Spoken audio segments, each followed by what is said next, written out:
CA intermediate last 7 டேஸோட revision strategy பார்த்துக்கலாங்க. Day 7ல் ஐடிடி பாருங்க.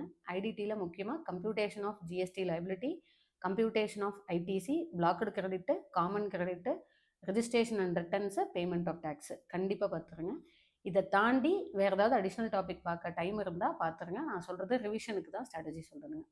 அண்ட் டே 6 டிடி பாருங்கள். டிடியில் computation of total income and income tax liability பார்த்துருங்க.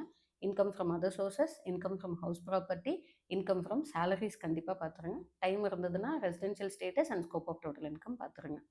அண்ட் டே 5 அதர் லாஸ் பாருங்கள். அதர் லாஸ் 40 மார்க் ஷுவராக எடுத்துடலாம். ஸோ கம்ப்ளீட்டாக தரவு பண்ணிடுங்க டே 5ல் அதர் லாஸ். அண்ட் டே 4 கம்பெனிலால் முக்கியமாக பார்க்க வேண்டிய சாப்டர் மீட்டிங்ஸும் இன்கார்பரேஷனும் கண்டிப்பாக பார்த்துருங்க. டே 3ல் அக்கௌண்ட்ஸை ஸ்டார்ட் பண்ணுங்கள். அக்கௌண்ட்ஸ் முடிஞ்ச வரைக்கும் 2-3 சம் போட்டு கூட பார்த்துருங்க. டே 3ல் நீங்கள் முக்கியமாக பார்க்க வேண்டியது financial statement of companies, cash flow statement, consolidation.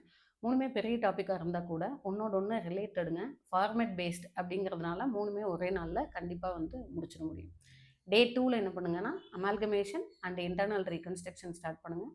Buyback பார்த்துருங்க. பிரான்ச் ஆல்ரெடி பார்த்துருந்தீங்கன்னா அதை ரிவைஸ் பண்ணுங்கள். புதுசாக எந்த டாப்பிக்கும் பார்க்காதீங்க.